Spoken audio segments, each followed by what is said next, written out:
Hi,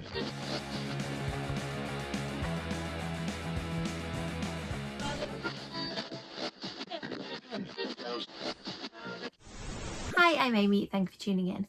This is my March TBR video, coming to you a little bit late because I've been editing frantically my Dracula retelling They Own the Night, which comes out in September. I'm so excited about it. It's starting to feel like a real book now, and the next time I see it, it will be all designed up, so I can't wait for that. So yeah, I haven't done much reading. I'm hoping to do more reading in March because I've met my deadline. So I've got a big stack of books to show you. So first up, I started buddy reading this book with my friend Lindsay. I haven't read the Vampire Diaries books in so long. Last time I tried rereading them, I was watching the TV show at the time and I just kept getting really confused because they're quite different from the show. At some point I think I might do some content about that. So I thought, now I've got a bit of a distance since I watched the TV show last, I thought I'd have a go at rereading because my friend wanted to read them and see what we both think. So far, like I said, completely different. Blonde Elena, characters who look different, characters who don't even exist in the series. So I'm going to see how it goes. I do love the TV show, so I don't know. Jury's out on this book so far. The other book I'm currently reading is Bat Eater, which I was absolutely obsessed with. I'm loving this book so much, but because I was so busy in February, I just had to put it aside because I couldn't properly concentrate. So I want to read this one properly in March. I've read a little bit of it. It's so well written. It is set during COVID. It is about a young woman who something terrible has happened to her sister. She's really distracted, and it's time of year where in Chinese culture, some people believe that you need to feed your ancestors, otherwise they can become hungry ghosts, and she's worried that she's been haunted by one. I've always been fascinated by the idea of hungry ghosts, and saying it during COVID is so interesting as an idea to me that it's a time period that I kind of want to forget about in a lot of ways, but it kind of pairs beautifully with the themes of this novel, which I think I'll be able to talk about more when I've read the whole book. But yeah, I'm really enjoying this one. Next up, a book I've had for ages. I don't know whether this has ever been on my TBR, but I'm so curious about reading about the science of horror films, what scares people, what makes films scary, why we're drawn to watching horror. I think all of those are just really interesting subjects. So I definitely want to try and read that this month. I'm making it stuck by my feet and I can just feel it sliding already. This book has been on my TBR so many times. I keep overphasing myself and planning to read too many books, and I'm desperate to read this one. I've heard such good things. It's Southern Gothic. It just sounds so dark. I think it's a haunted house book, possibly. It's so long since I've read the blurb. I can't remember. Yes, definitely haunted. I'm not going to properly read the blurb because I want to go in not knowing too much, but I've heard only good things, so I think that it's going to be a really good reading month. I'm trying to pile these books up on a cushion so they won't make loads of noise, and of course then I'm making a mess and it's sliding everywhere. Okay, so this one also, there's a bit of a theme. This one's been on my TBR too many times. Is the beautiful Evernight edition. It's Dark Academia by the author of House of Hunger, which I really loved, which is Elizabeth Bathory. I don't know whether you can retell a supposedly real person who existed. I don't know whether she did or not. I don't know whether to call it a retelling, but yeah, I really liked House of Hunger in any case. This is think a dark academia horror.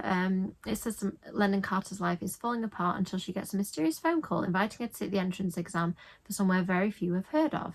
Hidden in a secret pocket of Savannah is a place called Drayton College, and it's a school of magic. That sounds really cool already. I'm going to leave that there just so I don't read too much. This one I think I put on my TBR a while back when it came out, and for some reason I've not read it, which is bizarre because I love Maureen Johnson's books. I think this one isn't set in the world of Truly Devious, so I'll be interested to know what it's like because I think all the other Maureen Johnson books I've read have been Truly Devious ones. So I'm going away during March, and my intention is to take that book away with a couple of others. This one, Captain Vampire, is one that came up when I was doing some vampire research for Dracula, and it was written before Dracula and before Carmilla, so I'm super interested.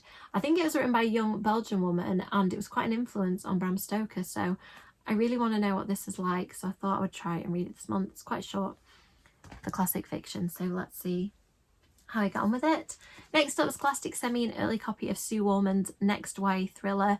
I absolutely love Sue's books. I've read all of them. They're really fast-paced and twisty, and generally she catches me off guard with loads of twists and turns, which I love because I feel at this point I'm quite jaded about twisty books sometimes, that I've read so many, I've watched so many films, I'm quite good at predicting them, and Sue is really good at taking me off guard. I haven't read the blurb of this one, don't want to. I want to go into it not knowing, but just believe me when I say that Sue is one of the masters of YA thriller fiction. You absolutely need to read her books if you haven't done so already. Next up, we have Indian Burial Ground. I pre-ordered this one. I'd been eyeing it. I think it came out in the US earlier in hardcover maybe, or maybe it's been out in hardcover in the UK. I don't know. But anyway, it was a really expensive edition previously, so I held off and just waited, and then got this one.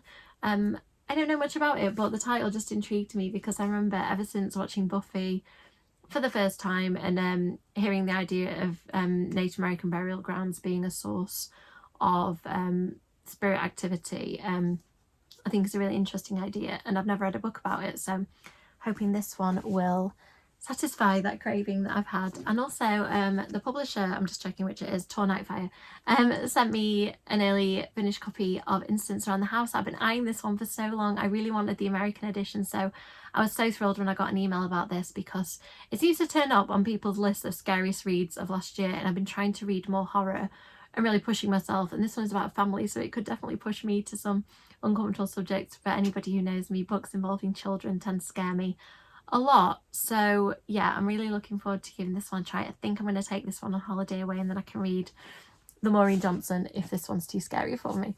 So thank you for watching that, what I feel is a slightly chaotic video. As always, likes and subscribes are really appreciated. If you're excited to read any of those books, or you think I should prioritise them, please let me know in the comments, and I'll see you in the next video. Bye!